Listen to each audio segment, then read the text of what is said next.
Welcome back, because following on from the Centre Court MBA Festival in April and May, which feels like yesterday, actually feels like years ago, with my co-host John Byrne and the team at Poets and Quants, we're delighted to have so many of you coming in from all over the world to join us and spend the next 2 days with the admissions directors and the career services directors of pretty much all of the top US, Asian, and European business schools. Just a personal note, because since we had that event in May, hundreds and hundreds of you have sort of shared updates. Many of you, you've joined schools. You're now from Centre Court straight into wonderful programs in London, Paris, Rotterdam, and beyond, or busy taking GMATs and GREs for round 1 and round 2 applications. So if you've got interviews coming up, or you're waiting on that nod from Harvard Business School at midday Eastern today, our fingers are crossed for you. And we hope that with all of the content, with all of the insights and advice, both on the MBA job market and of course applying to the world's top business schools, that this second virtual edition of the Centre Court MBA Festival proves to be of enormous help and value for your personal hopes and dreams heading to business school. Next week, we'll be doing the whole thing again, of course, focusing on specialized masters with the masters in management, the masters in finance, and the masters in business analytics. So perhaps some of you, as you look at the many different options business schools have to offer, will be able to join us for that.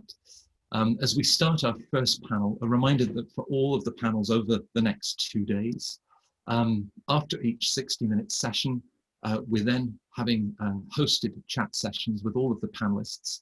So if anything that David or Vasily, Sarah or Amy said, if it seemed remotely ambiguous, get into that chat room, nail them down for a precise answer. But it's just a great chance to meet the people that make the magic at these business schools. And do turn your cameras on. You know, this is Zoom after all, and certainly ask lots and lots of questions. If you're wondering where you can find the link to the chat sessions, it's on the events access page that you had. And if you're watching us right now, you already found that link. So we're going to get started. And I talked about having the best of Europe. Look at this panel.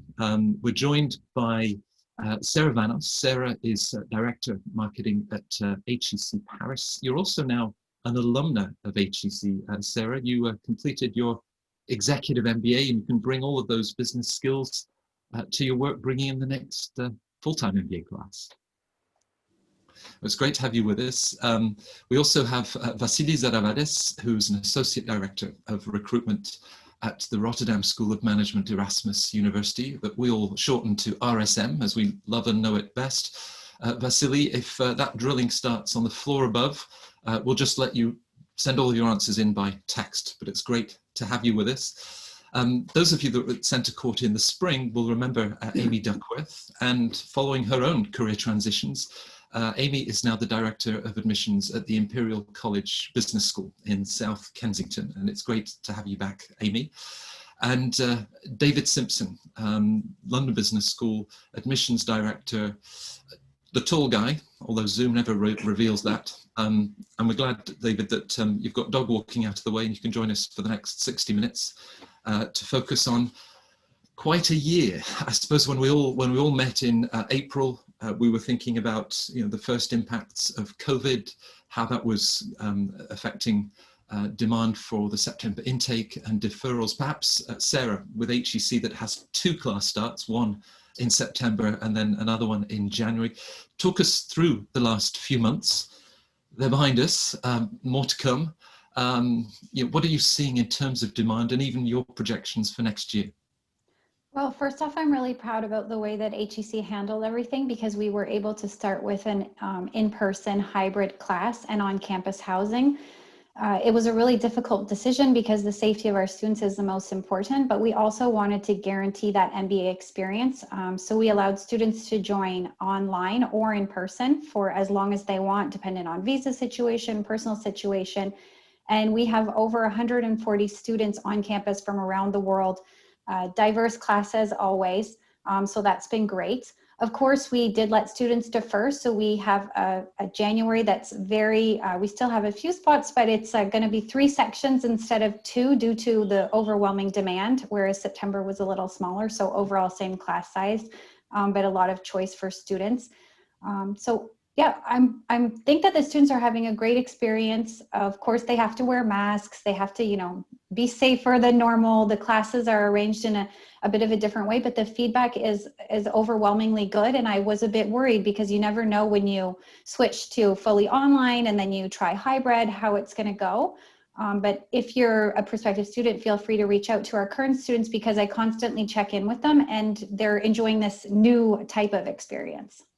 Right, and of course we can expect even better grades from this incoming class because the French president's just closed all of the bars in France and in Paris, so you know they can focus on their classroom and studies. Vasilis, from a perspective from the Netherlands, which of course has always been such a welcoming country, how have you coped with both the current class that runs from January through to the end of the year, and what are you seeing in terms of demand for the incoming class that begins 2021? Thanks, Matt. I think you can hear the noise. I hope it's going to go down. So with the existing class, we had to go online for a couple of months, but then we were happy to be able to welcome students back on campus, with of course keeping all the safety distances, all the regulations and all the rules coming from the health authorities.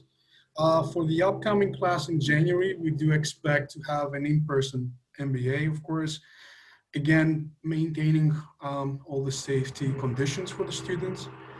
We've seen an incredible increase of interest for the program.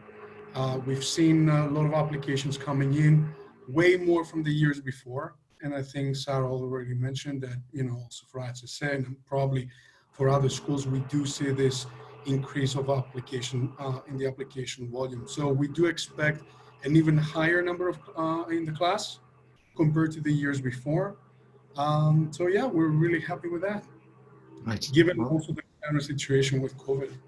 Yes, yeah, it's been a year unlike any other. Amy, a couple of years ago, Imperial College was testing holograms, almost like a Princess Leia style, to be able to beam in a professor. Through COVID, have you tried to beam in students and professors? You've gone to a multimodal form of learning. That's right. Yeah, we've had great success in implementing the multimodal approach. We haven't been beaming anyone in though, but we chose to have a smaller class this year to be sure we could deliver the same high quality experience for our MBAs, and give them that special care and attention to make sure they're happy with the program and also that they go on to place well upon graduation.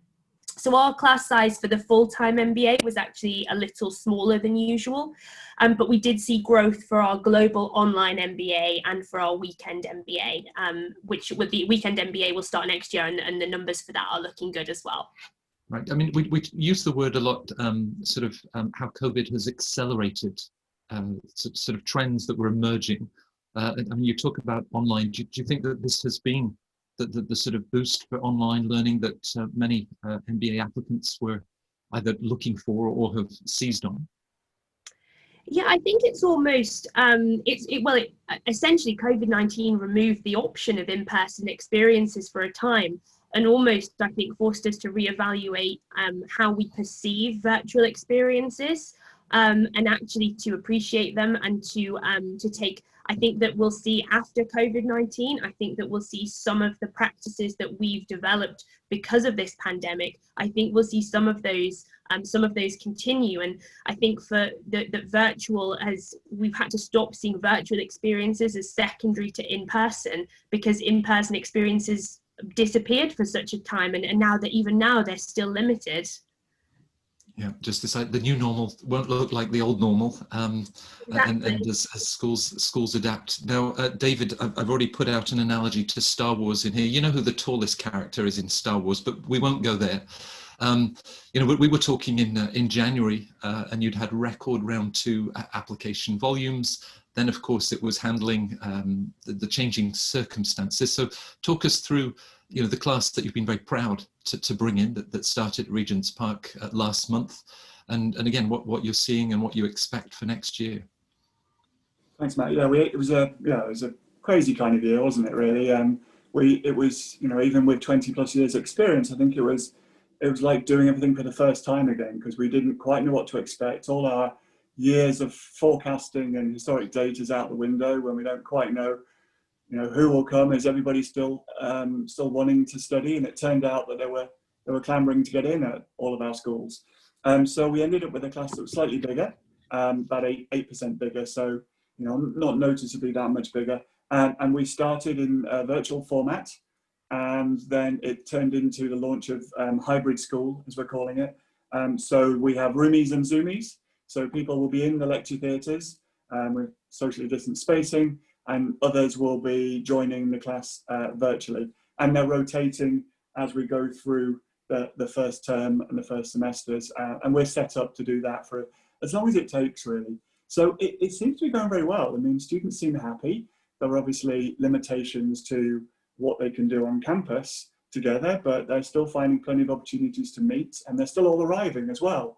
Not everybody arrived at one time, and that's actually been, you know, quite easy to do. It's been quite fluid, and it means there's a bit less pressure to get everything done on a certain day, and all the visa situations were all more straightforward after a rather complicated time in the summer when all the offices around the world weren't open. So yeah, it was a challenging late summer, but we had a stack of applications, and we've kind of ended the year. We're starting the year the way we ended it, with a huge volume of applications. Now I'm delighted. It's meant that I'm extremely busy, and I kissed goodbye to the weekends for a little while, but we're having some great applications. For me, it's always a case of, is this more or is this early? I'm always cautious that maybe just everybody's getting in early because they know it's going to be fiercely competitive.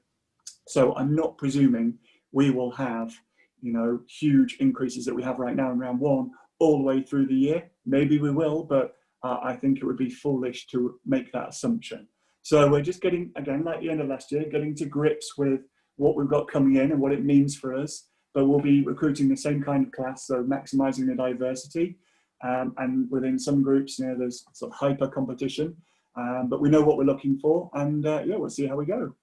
Right, we talk in the careers panels about the need for resilience as, you know, looking at the current job market. But I mean, it feels to me that, you know, MBA students themselves, they arrive, that they're resilient, they adapt to these situations, and they bring so much energy. You know, it's just this determined, you know, you talk about roomies and zoomies and how everyone's connecting. They all know one another long before they show up on any of your campuses, which is wonderful. Now, already, Sarah, I guess from the bigger picture and before, you know, the pandemic really sort of turned this year upside down, you know, I have 4 of Europe's top business schools on this panel, and you are already seeing, you know, growing demand for a variety of factors. You know, we talk about the course length and the flexibility of some of the shorter options available in Europe, the tremendous ROI that your programs offer. But even at a geopolitical level, you know, candidates that perhaps had second thoughts about the US and H-1B visas, other certainties, the administration. So, you know, Europe really has been a destination more than just this year of COVID. People want to come to Europe to do their MBA, right? Definitely. So I agree with everything you said. Do you want me to elaborate on a little bit about more? I would. Why? I mean, I suppose just okay. In terms of the motivations and what you're seeing, and perhaps, you know, what people are looking for in that European experience. Sure. I think number one, first and foremost, outside of the fact that, you know, the schools here are all really well ranked and really, you know, prestigious schools, it's the ROI. So the tuition costs in terms of, you know, for example, ours is a 16-month program, but it can be 12 months, 16 months, 2 year. But if you look at the difference in the tuition between a typical US school, sometimes it can be around half as much. And depending on where you're coming in the world, the currency conversion, et cetera. So I think ROI is a strong motivator. I also think the work visas here are strong motivators. So typically students who would like to stay in Europe post-MBA have a plethora of options. So French students can stay in France, but they can also easily work in adjacent countries. Or they have the choice of going back to their home country, or they can try a completely new place. So with so many alumni, you know, around the world working in different industries, I think that that's a huge motivator. And then I also think, because personally I left Canada to come to France, to have an international placement on your CV, to have that international experience, even if it's just an internship and then you return home, it makes your story so much more interesting. It shows that, you know, even in terms of the diversity of European schools tend to be higher. This year we have 60 nationalities in a class of 280 students. So it's really difficult to find that diversity. And even when I look around and speak with students, or even I watch our Instagram, and I'm so impressed and happy and surprised and enlightened by all these different cultures. So I would say those are probably the main drivers. There's others, of course, depending on your personal preferences, on, you know, if you want to customize your program or not. But I think those would probably be the ones I would start with if I was looking for an MBA. Right, well, the latest big hit TV series on Netflix is called Emily in Paris, and this young marketing exec from Chicago that sets up life here. You know, there's the inspiration. I think you can expect many more applicants looking for that international experience. I mean, Vasily, when we put it within the context of the US presidential election, you know, but you know, we're focusing on European schools today, but it does have an impact. And even as we look at attitudes to sort of migration, job opportunities, H-1B visas. Now, the Netherlands has always had a very progressive immigration policy. And I'm sure that gives great comfort to applicants to RSM of this ability to then consolidate a year at the school and opportunities they can then pursue in the Netherlands and Europe beyond that. The noise is, yeah, go for it. We'll talk above the drills. Yeah. The noise is back again. I'm so sorry about this. It stops and goes. So you're good and clear. You're good and clear. Okay. All right. Great. So for us, what we see indeed, Matt, here as a country, we're really open, very flexible when it comes down to the visa regulations. Myself, I'm not Dutch. Moved here quite some time ago, and every year within our program, over 95% of the candidates are internationals and are people, especially coming from outside of Europe. We have also experienced the last few years an even higher number of Americans also applying to the program. And we do see that as an expression from their side as well, willing to go and move to a country or a continent that is far more welcoming. And that's really important. As an international student, when you look into doing an MBA abroad, as Sarah mentioned, you're looking for the international exposure, you're looking at the international experience, and you're looking into the opportunity for you to be able to stay.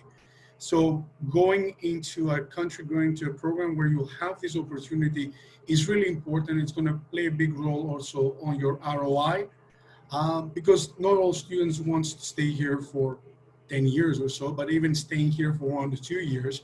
And here in the Netherlands specifically, after graduation, you're given 1 additional year to stay and work without a work permit required. That's really important, and that makes the Netherlands and Europe really an attractive option for candidates. So I don't know if that captures your It does. You know, it's, of course, it's always difficult to predict how an immigration policy will change, but you know, these are key questions, I think, for many applicants that want to, you know, build on the back of their MBA experience with that professional experience. And I think, you know, all of you are in, you know, very dynamic economies that are, you know, now recovering slowly but surely from the last 6 months of the pandemic. Amy, as I look at some of the incoming classes at Wharton and Harvard Business School, Stanford, all of them, their intake of international students has suffered, some of them quite sharply this year. But you know, that's not the problem at Imperial, right? Every year you continue to welcome this extraordinarily international class. Why is that so important to the MBA experience? Yeah, so we've got 90% plus international students on our MBA, and this diversity in the classroom is incredibly important when it comes to the MBA experience. And just going back to the points that we were discussing just a moment ago, I think that having this supportive migration policy is key for continuing to recruit top students. So we can see, for example, in the UK, we've got favourable developments like the graduate work path. So this is going to be really beneficial going forward in ensuring that we continue to attract the top candidates from around the world. Whatever the outcome of Brexit, you know, the country will need that top talent for the next steps of 2020 and beyond. David, you spoke with caution about, you know, these record numbers that you're receiving in round one and now filling your weekends. Will it last? Will it endure? Now, typically, an economic downturn has then generated a year, sometimes even 2 years, of much higher applicant volume. Perhaps, you know, for those that are thinking it's just become even more selective, does a bigger applicant pool make any difference to selectivity? I mean, you're still looking for applicants that share the passion to spend 15, 18 or 21 months in the MBA program at London Business School. Yeah, thanks, Matt. So we have you have a range of different applicants coming through. You have strong people who probably could choose where they study their MBA. They'll balls in their court, and then you'll have people who have to battle their way onto a top MBA. So a bigger pool, you see an increase, I think probably in both groups. What we're looking for, and I presume most schools are looking for, individuals who really want to join us for the things that make us unique. So for us, it's that combination of a global community based in London with amazing networks and a flexible program length. So our job really is to cut away all the kind of foodie application and find who really wants to join LBS and knows all about the factors that are important to them that we offer. So it's back to that fit thing. So on the volume thing, yes, I think we'll probably see an increase in people who are just generally applying, which is fine. And we have our routes through admissions to ensure that we end up with the 490 or so people who are the best fit. So there's a lot of noise there. I imagine most of the applications I've read, these are from people who are perfectly capable of doing a good MBA. It's then a case of, you know, is it a match made in heaven between us and them? Right. Now, many of the top US schools work with 3 rounds of admissions. Columbia has rolling admissions, Harvard's down to 2, but for the rest of and the likes of the Whartons and Stanfords are typically looking to fill anywhere between 95 to 99.5% of the places in those first 2 rounds. LBS works with 4 rounds. How do you then manage a process that says we've had all of these applications coming in round 1? You know, we don't know if that volume is going to keep up during round 2 in January and then through the months in the winter and spring. Do you sort of front end, and will you end up filling more places in round 1, or do you try to ensure a balance? Well, not knowing what's coming next, we'll be cautious. But we do know that the vast majority of our applications and places come in the first 2 rounds. So it's not as high as 90%. It's lower than that. So we'll probably apportion things that way. We also know that some of the best candidates and keenest candidates apply early. So we'll take that into consideration. But the biggest factor is the diversity. So we'll see exactly who's applied and what we've got coming out of it. Because of course, what you do in the first round sets up the class for the rest of the year. So if you skew your class build in a certain direction, whether it's industry sectors or nationalities or gender or whatever it might be, then you're setting the base. So we will cautiously build as we go through. We always use a wait list as we go through, which we understand that's tough for candidates. So we use it as respectfully as possible. And people on the wait list will be people we think, you know, could well be joining the class, or if there are places and if there's a kind of space for what they're offering. So we will build our way through carefully, expecting a lot of places to be offered in the first 2 rounds. But there are certain trends we see. So for example, our Brits often tend to apply a little later, you know, and in all the years I've been there, that hasn't changed. Doesn't matter how much we try and push people into it. Our Brits are an important part of the class. You know, we don't want them to dominate, but we're really keen for them to be about 10%. And this year we squeezed it up a little bit, which sounds ironic, doesn't it? Squeezing more Brits. You'd think we want more international, but we want things to be just as we want them to be. So we have to expect certain groups to apply late. And also, if you meet some amazing people who, for whatever reason, leave it to the final round, we want to make sure there's spaces for them. So no, we'll stick to our well-trodden path of how we gradually build the classes. Well, if Brits have an Oyster card, they just have to get off at Baker Street and they're there, right? So why would they apply in the earlier rounds? Sarah, with Benoit and the rest of the team, I mean, you have those 2 class starts, so you're thinking about that diversity across 2 separate groups. How do you keep everything straight, sort of remembering, oh yeah, then we've got that fantastic Bolivian woman who's working in an NGO, and then there's this guy from Ghana doing a really interesting social enterprise. We've got consultants from Denmark. How do you keep tabs? And are there any applicants perhaps that you're seeing in this year's pandemic pool that are more represented, and certain groups that you're not seeing so many of? So to keep track, we of course have an Excel where we can filter by everything. So yes, we consult that Excel, but I would say more so than anything else, we have marketing and recruitment managers. And I would say 98% of people who get into the program have had at least one phone call, usually a virtual meeting or an in-person meeting. They're part of the jury. They say, I met this person. They tell us about them. We get to know them.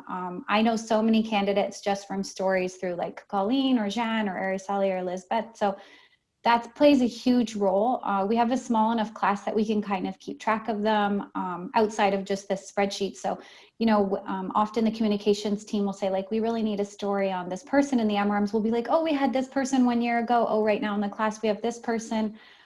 In terms of like nationalities, of course, in every jury, we filter by everyone's nationality, their GMAT score, their application score. So we're able to quickly see how people scored, and then, keep track and add and filter and manage sort of the diversity as we go along.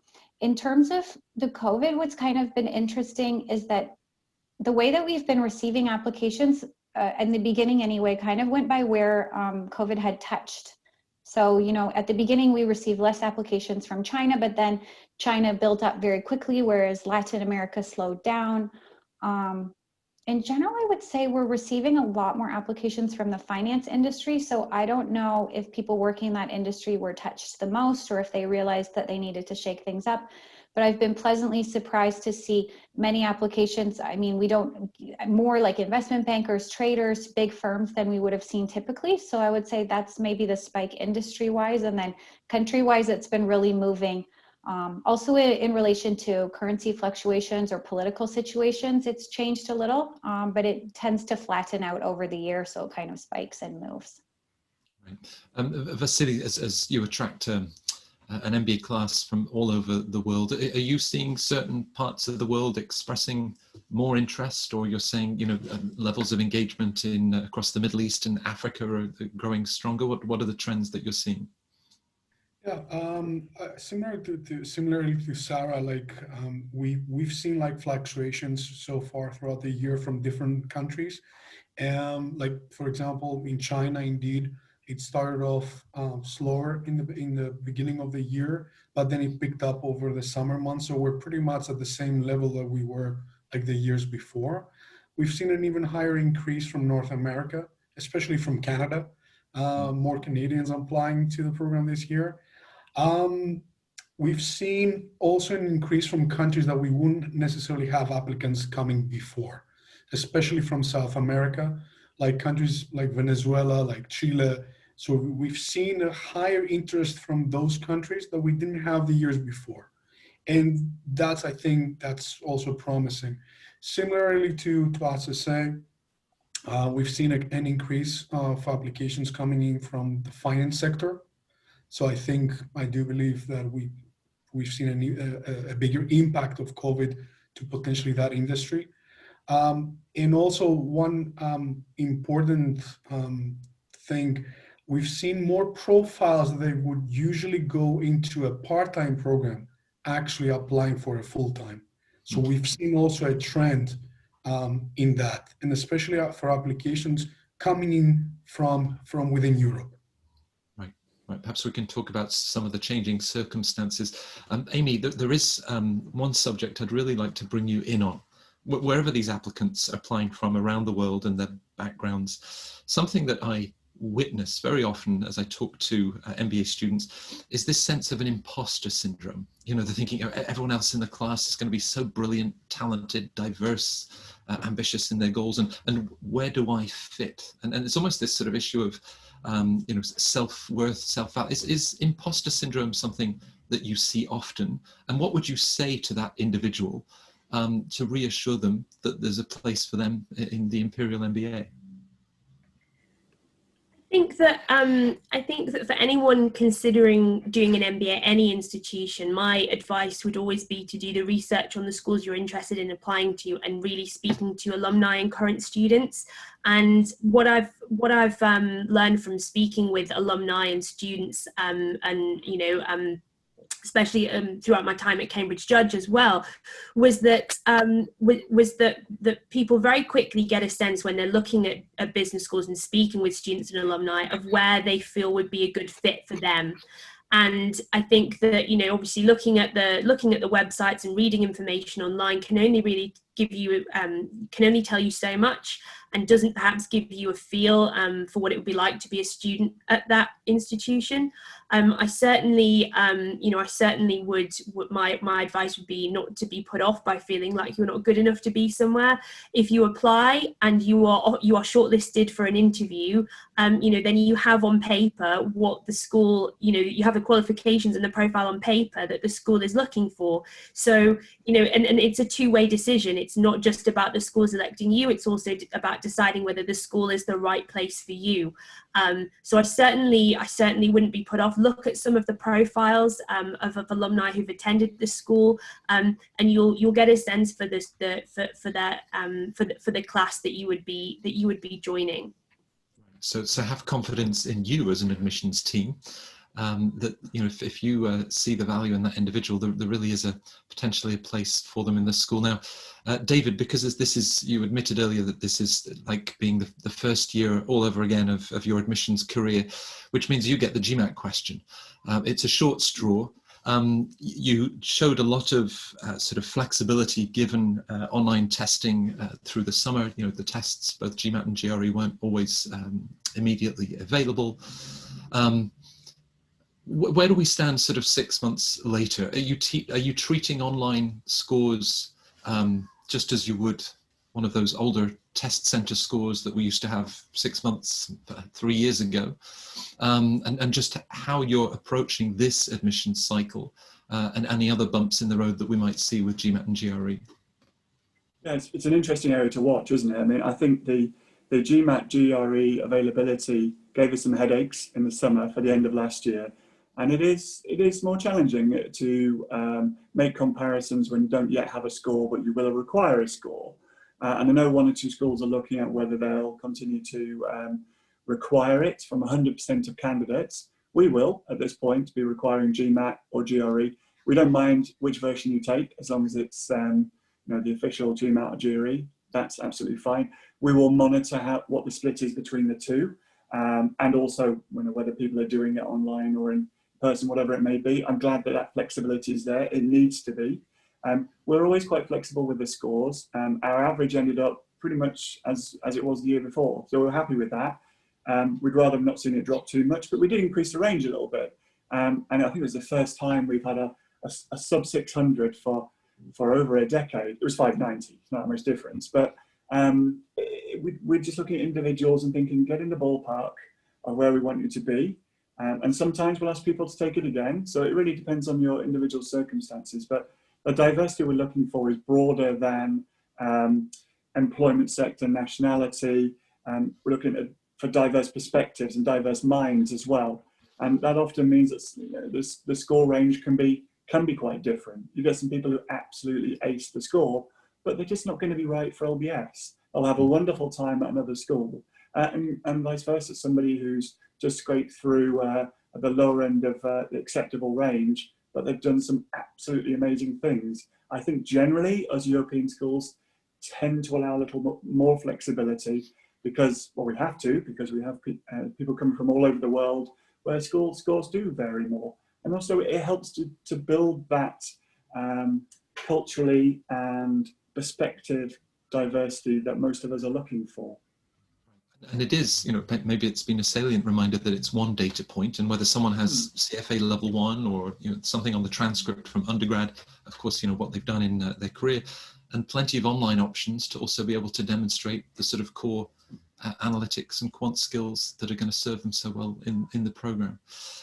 Now, Sarah, there's a couple of questions that have come in for you. One maybe speaks to how an individual's undergraduate background might also already influence how you're going to look at their profile. And this is from Shireen, who's asking, if I have a bachelor's degree and a master's in management equivalent in the home country, is the MIM too similar if they're now looking to apply to the MBA? I'm sure there's plenty of demonstration they can handle the core content of the MBA, but how do you look to people that have such a close background in their specialized masters?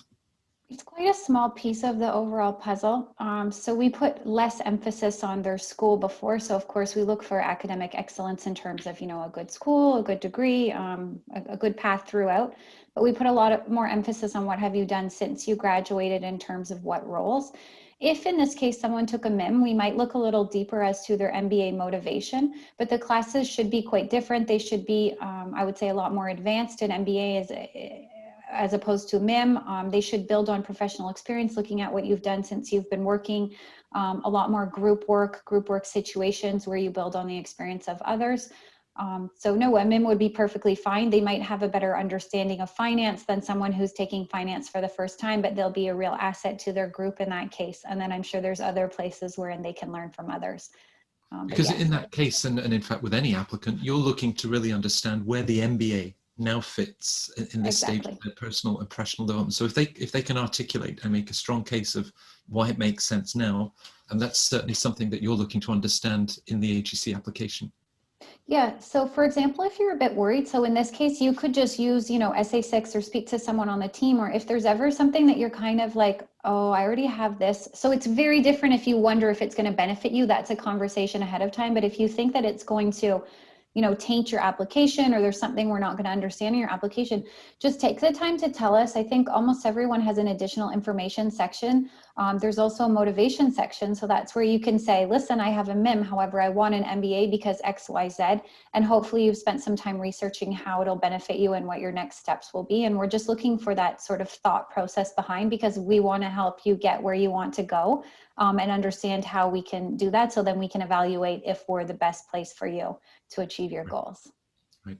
Vasily, beyond GMAT and GRE that are part of the process, RSM has a program with individuals in their late 20s, their early 30s. As you look through the profile, are there certain characteristics, personality traits, patterns of achievement that you look for and say, that's what we love to see? Yeah, I think you mentioned it earlier, Matt. I think most of the schools will definitely look for individuals who are resilient, who are adaptive as people, as professionals, people who are looking forward to challenge themselves and push themselves outside of their comfort zone. So that really comes in from the personality perspective. Like when you look into an individual's profile, you want to see those the career growth that they have had so far. So that's also something that I can show you how goal-oriented they are, where they set like a goal to go and achieve it. International experience and exposure could definitely add value to the profile. So that I think, especially speaking on behalf of all the schools here, we definitely look for people with international experience and people who can add in the diversity of the program. So these are definitely things that we look into the profile of a candidate when we look into their application outside of the GMAT or other pieces of the puzzle that they were able to bring together. Right. Amy, you spoke earlier to, of course, the academic rigor and excellence that you would like to see with applicants into the program, and of course, the professional path that they've taken and accomplishments along the way. But there's always that wonderful part of any CV, a resume, down at the bottom, that talks about a passion for Italian cooking or a musical instrument that they play, or just more energy than I don't know where these people find all of this time and energy for it. So first question, what's the first part that you read? Is it that section down at the bottom, and how can all of those extracurricular and those volunteer and community engagements really resonate with you as an admissions officer? Yeah, I mean, aside from the obvious, qualifications and job title, I mean, I really do like to look at the interests and activities. It gives you a bit more insight into the candidate, tells you a bit more about who they are and what their passions are. What's really great is when they actually use the interests and activities to kind of to demonstrate perhaps particular skills or experience that they perhaps haven't gained through their professional experience. So perhaps they haven't had any perhaps they haven't managed a team at work, but perhaps they've led an initiative where they were where they were coordinating other people in an activity they've done outside of work. So really using that section to really add value to the CV and to showcase different skills that perhaps you haven't been able to show elsewhere in your CV. Also just giving enough detail. For example, don't just give the name of an organization where you're volunteering, because that doesn't really tell us anything about what you've done, what your impact has been there. If you've led an initiative, if you started a project, if you're doing XYZ, then actually tell us that, because that's when it's really useful. And then I would say the same with telling us about what your work experience is. Don't just give us a list of your responsibilities. Actually tell us what your impacts and achievements would be. And I think that kind of is the same across professional and outside of work experiences. Right. In the LBS application, David, the school explicitly looks to understand, how an individual is going to contribute, not just in that MBA classroom discussion, but to the wider community. Now, you've got any number of clubs, treks, activities. A candidate doesn't have to memorize all of them off the website and say, well, David, I want to join this club and do this. And how does that fit into a narrative? And perhaps just that authentic, here are my passions and interests, and I see that LBS does this. Yeah, I mean, we've changed it over the years. So remember, we're only asking for one compulsory essay right now, and that is about you and your career. In terms of contributions, we like to see it come through more organically, I guess, rather than saying, in what ways will you contribute, where, of course, then it's scripted and researched. We like to see what comes out naturally. So we are gathering it in different sections of the application. It's absolutely crucial in trying to build up a picture of what way they might contribute. I think we can do that from their assumptions because of their employment. So perhaps it's their quantitative skills, their finance experience, or their leadership in a military role, or it might be through the exposure they've had. So if they have been working in Africa in a development role, something like that. So we can interpret for them, whether they tell us or not, what the value is. And then on top of that, they are given opportunities. And the interest section, yeah, it can be very interesting. It can be completely not interesting in terms of what they're telling us. I'm pretty careful about it though. I mean, there are plenty of people out there who work so incredibly hard that they don't have that much time for everything else. And so they're having to build on a fairly small base. So I'm not going to make direct comparisons about somebody having more outside interests or being impressive there. The whole thing is, as you know, a holistic view of the person, what makes them, and will they fit with what we're offering? Can I see a place for them? And everybody, I guess, in any business school background has a role to play, and that role will come from the experiences they've had, or the aspirations they have, or their personality. So for me, an important word is curiosity.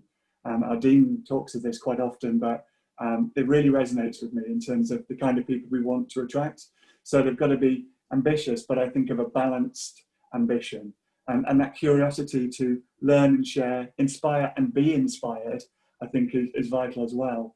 So more and more we're trying to dig into the personality of someone and see if they have a lot to offer. And it isn't necessarily from a job they did or leadership of a charity. It might just be from their personality.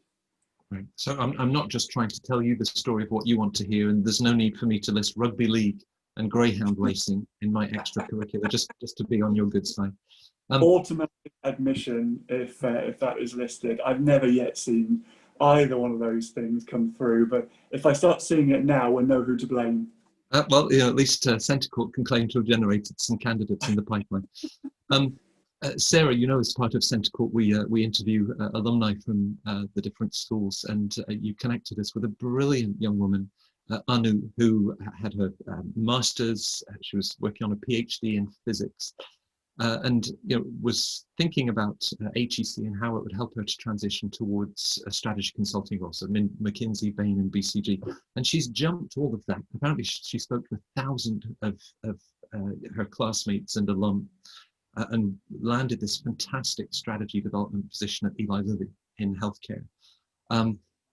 As an admissions office, do you work closely with your colleagues in the career services, you know, to look at a profile? This is what, you know, how they're looking to use the MBA. It makes sense to us. It doesn't make sense. What's the dialogue that those two departments have?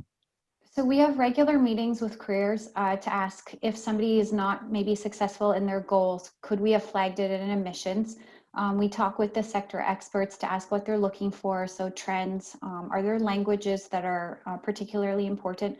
Also, I previously worked in the HEC careers department and the Rotman School of Management careers department. So I also try to use that experience when I'm on the pre-selection juries to think like, is this a student who I would have been really like convinced by in my office? If their CV is not obvious, what are their goals? Have they thought about the challenges? So we do a little bit of all of that. I also use my connections with recruiters that I used to partner with, and I'll ask them if there's any trends that they're seeing, if there's anything they think for hiring in the next 2 years that could be interesting. So sometimes they'll tell us different skills or different profiles or backgrounds, so we try to stay current and really partner overall. Additionally, the director of careers is in our final jury, so they could veto a decision if they thought that it wasn't going to work out. They have a chance to voice and talk about why or how they think this will work. So I think that that helps a lot, but we do, and like even having worked in careers, I try to remind everyone that like, you know, crazy dreams are possible. So we have to stay a bit open-minded. So while we look for these check boxes, we also can never predict who will get what or what will happen. So we try to look for, you know, different other skills that might make you successful, or have you done, you know, a similar crazy jump in your career, or, you know, can you prove in some way with alumni that you're very personable and that we believe you can achieve your goals? So it's a bit of a combination of all, but Right. it's very important to also talk to our partners in careers. Right. Vasily, certain candidates with that professional background that they then bring into the MBA experience, you know, COVID has had global impact on jobs and opportunities, even the opportunities to volunteer.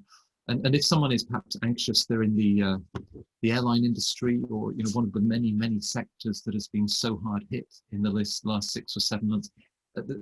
This is something that you understand as you look at that resume, that perhaps whether they were laid off, furloughed, whatever that situation. I mean, there's a lot of understanding of what's happened in the world in the last 6 months. What do you therefore look for? Just clarity to understand that situation? Actually, Matt, it's the example that you just mentioned. We did see an increase of applicants coming from this particular industry this year. Of course, this year we have been even more understanding than before. We always try to be understanding. It's really important for candidates to reach out to the school, to reach out and share their story, share what happened. And we're definitely going to be understanding in listening to their issues, their problems. And I think a lot of times, you know, we're here, and I think we said that back in April, we're here to admit people. We're not here to reject people. We are working as admissions people. So we're here to help people get into an MBA, to advise them, and to also understand where they're coming from. At the end of the day, and also as David said, maybe one candidate might be a great fit for RSM, but might not be a great fit for another school, or vice versa. So again, we're here to understand what happened this year, to see, yes, why maybe you got laid off like 6 months ago and you were not able to find a job. As long as you're able to explain that gap in your CV, or you know, why it took you a little bit longer to maybe take the GMAT, or other things behind this, we're definitely there to accommodate and understand where the candidate is coming from, and to help them in the process. And given perhaps those changing circumstances, Amy, you know, even people's financial wherewithal, In terms of scholarships, even application fees, someone has just raised a question in terms of, will the schools consider waiving application fees this year if through COVID hardship. So perhaps just a few words. Are you trying to develop more scholarships? I had somebody that reached out that's just joined the Imperial program that got a £50,000 scholarship for engineers. It sounded a little bit like the Sainsbury scholarship. I think there are a handful of individuals chosen for that one every year. So more scholarships this year with the changing conditions that we have? Yeah, so I mean, the school has stepped up its commitment to scholarships, and we have seen an increased budget for scholarship funds. And we do have multiple scholarships available. Some of them candidates actually have to apply for, whereas others candidates are automatically considered if they're eligible. We're actually just in the process of finalising our scholarships offering for the 2021 intake at the moment. So we should have some more information on our website in the coming weeks about that.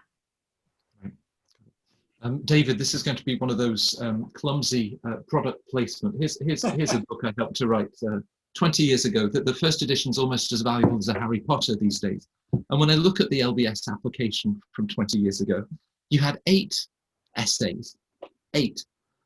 So forget those weekends, given the volume. Your final question: if you could choose any 3 people who had ever lived to join you for dinner, whom would you invite and why? Now, I'm going to give you a couple of minutes to think about that one, and we'll go around. Sarah, I'd like to come to you because, of course, in the good old days, a weekend in Paris, spending time on the campus, connecting with alumni, it's all part of this process to find out about an institution, its culture, the energy. That's not an option currently with travel restrictions. So what are you doing to connect with applicants from all over the world, and just the different ways that they can find out about HEC? So pre-COVID, we did a lot of phone calls, and now we do a lot of Zoom meetings. So we really try to encourage that face-to-face, which wasn't as natural before. But we've also tried to we've made a campus visit tour. We've taken all the elements. So we have current students who we join, the careers departments join. We've taken some time to take pictures all around campus so that people can really envision themselves. And I don't know if anybody is planning on joining our session, I'll show you, because it's one of the things that's so convincing. Also, we have an ambassador program, so you can speak one-on-one to any of our current students who have volunteered to share their time. We do roundtable coffee chats with alumni online. We've done some sessions with companies. So we're trying to think of dynamic events that we can host online. One way that I think it's been better is that we've typically done an admits event. So every year we invite our admits of January and September to an in-person event. And in the past, there were a lot of students who couldn't attend because they might not travel early.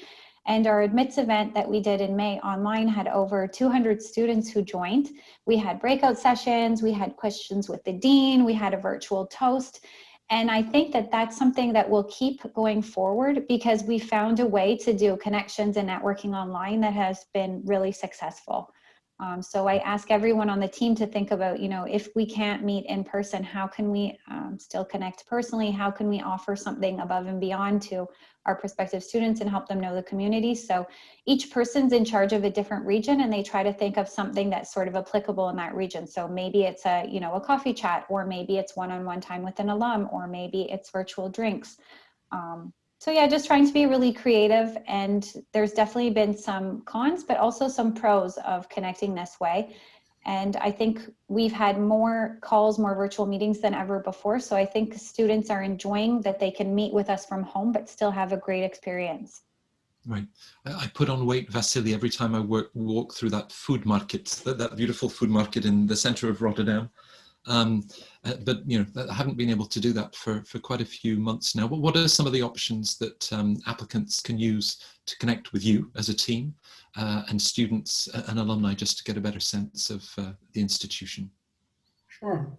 So we do have a lot of online events organized from our side, a lot of one-to-ones.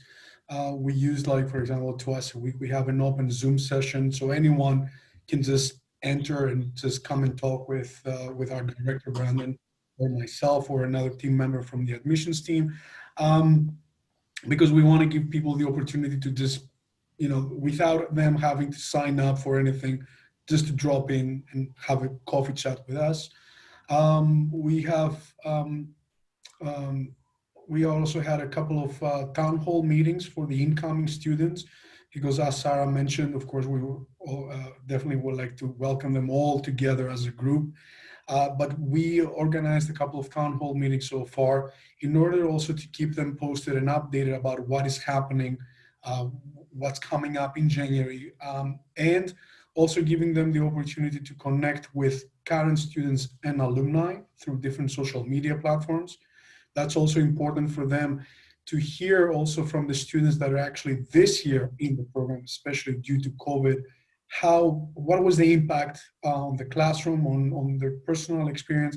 So I think it's really important for us to be open and transparent about what is happening and how we treat any issue that could come up. I was looking forward to ice skating outside the Science Museum, Amy, on the walk to Imperial. Probably my ankles weren't looking forward to that experience, but yeah, just a few options to connect with you, the team, and students and alumni to share their experiences. What are you organising at the moment?